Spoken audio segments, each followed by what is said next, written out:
push up from the top. We're gonna be. We're gonna be.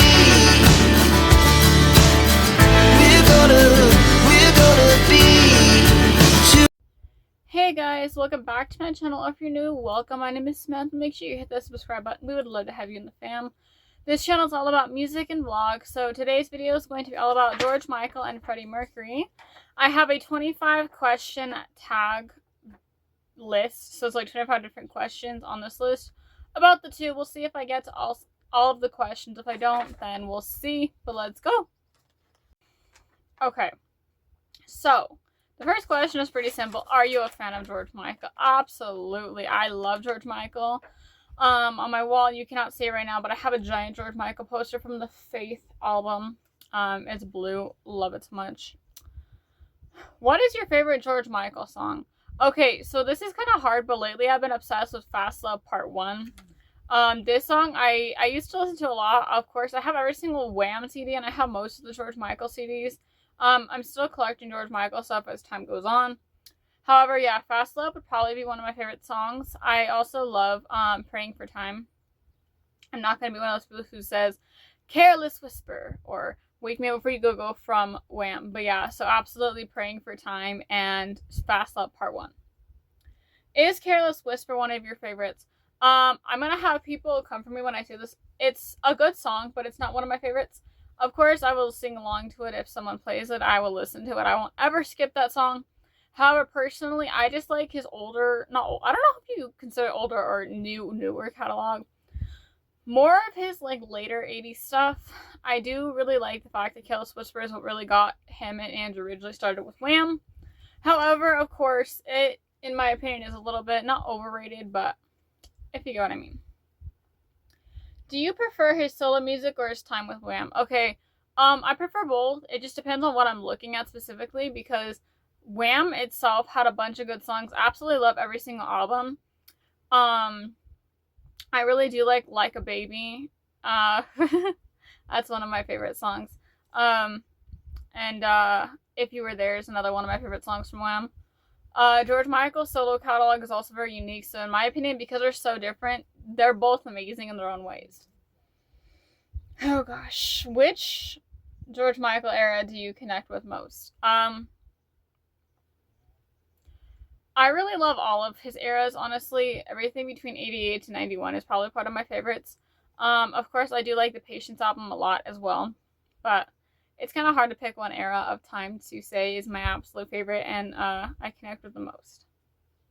Are you a fan of Freddie Mercury? Duh. I love Freddie Mercury so much. I have a poster of him on my door. I have no more wall space, so that's kind of the problem. So he's on my door. What is your favorite performance by Freddie Mercury? I have a lot of favorite performances. However, as a lot of people do say, I really do love the Live Aid performances just because you can see the emotion and power and how much control he had over the audience despite how humongous it was. He is a legend always. Of course, everyone knows he's a legend, but he's really amazing because everyone would listen to him no matter how many people were in one sitting, so that's kind of amazing to see in the Live Aid performances. Is Bohemian Rhapsody one of your favorites? I feel like it's everyone's kind of favorite. Of course, these are the most popular songs. Same thing with Careless Whisper. However, of course, everyone likes to do the different voices of Bohemian Rhapsody.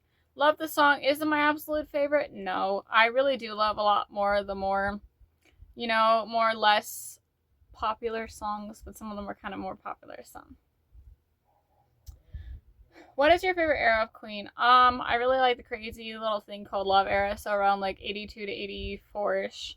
Of course, I love all the eras of Queen, but like I really do like that because I feel like that's really when Freddie really, really found his voice and kind of, you get what I'm saying. How would you describe Freddie Mercury's stage presence? That's hard. A very unique one, I would say, definitely, because he had so much power over everyone listening to him, like I said, so not a lot of people are able to do that, and I really do think he was definitely one of a kind in the way he presented himself on stage. He always dressed very unique on stage as well, so that's another interesting thing as well. If you've ever paid attention to performances, his outfits are always really, really different, and I really do think that's super cool.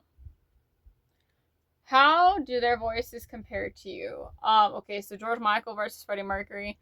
I feel like George Michael had a lot of inspiration from Freddie Mercury, of course. Of course, George Michael did perform for the whole Freddie Mercury concert thing that happened after. I really do think that they were able to kind of have some similar vibes in their tones and stuff. Like I said, George probably was very inspired by Freddie Mercury, and I really do think that was an amazing thing to know. So, both were very powerful voices, and both are very missed to this day.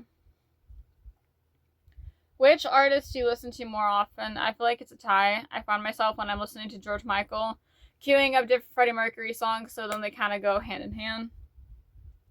Which artist has impacted you more personally? Both. I find myself, I get sad thinking about the fact that they're not here anymore, so both equally make me sad, both equally make me happy. Do any other songs connect to a specific memory in your life? Well, any Wham song really takes me back to 2018 because that's when I really got deep into George Michael and Wham and stuff like that. Freddie Mercury, I really started listening to back in 2016. So Queen, specifically Another One Bites the Dust, takes me back to 2016 just because those are the kind of things that defined those eras in my life. So that kind of takes me back all the way that way. Okay, the next song is... Which song from either artist gives you chills? Okay, so George Michael, of course, it would be Praying for Time and Heal the Pain. Freddie Mercury would be Love of My Life and The Show Must Go On. Those songs just, yes. Have you ever sung along to their songs? What kind of question is this? Of course. Specifically, you'll see that on my YouTube shorts. I've done it within the last few years, so you'll be able to see that I've sung along to their songs, but also I do it in everyday life, so. Do you have their music in your playlist? Of course I do. Have you introduced your music to someone else? Yes. Of course my sister, she knew about them, of course, both George Michael and Freddie Mercury, but it was after I started listening to them a lot that I kind of got her to go deep diving into their music, so I think that's cool. I've also inspired some people here on YouTube to listen to their music, so I'm very proud of that. What emotions do you feel when listening to their music? Honestly, I feel all the emotions. It just depends on the song from George Michael or Freddie Mercury I'm listening to that depicts a certain emotion that I feel from whatever song I might be listening to. Which artist lyrics resonate with you more?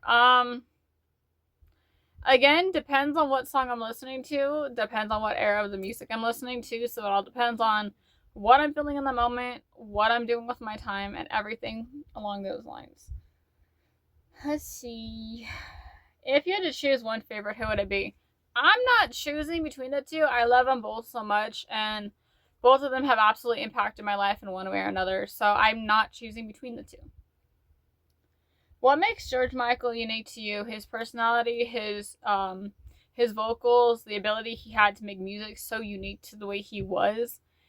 He really did everything for his music, and he seemed like he was such a good guy. He was always donating to charities and everything along those lines, so he's a very unique person, very sweet, very kind, very caring. What makes Freddie Mercury unforgettable to you? His voice, his stage presence, everything about that man makes him unforgettable because, in my opinion, I feel like, also according to like most of the world, he definitely is someone that a lot of people take inspiration from for music today. And honestly, he changed the way music was and is heard and done and created today. So that's definitely unforgettable. Would you have loved to see either of them live? What kind of question is that one? Yes, of course I would have loved to see them live. But of course, I was very young when George Michael left the world. And I wasn't even a thought when Freddie Mercury left the world. So, kind of hard there. And why do you think their music still matters today? They both changed the way music in the world is seen. They changed the way the music scene is in general. And of course, they were very impactful in music history. They had some of the biggest hits: Bohemian Rhapsody, Careless Whisper, Wake Me Up Before You Go Go, I Want to Break Free, Radio Gaga, Everything She Wants, everything along those lines. Those were all impactful ways. Of course, Faith, of course. And of course, all the Freddie Mercury solo work as well. But that is the last question in this tag. I know that video was a little bit all over the place, but thank you guys so much for watching. If you liked it, like, subscribe, turn on post notifications so you never miss a future upload. And I will see you guys in my next video, which will be very, very soon. Love you.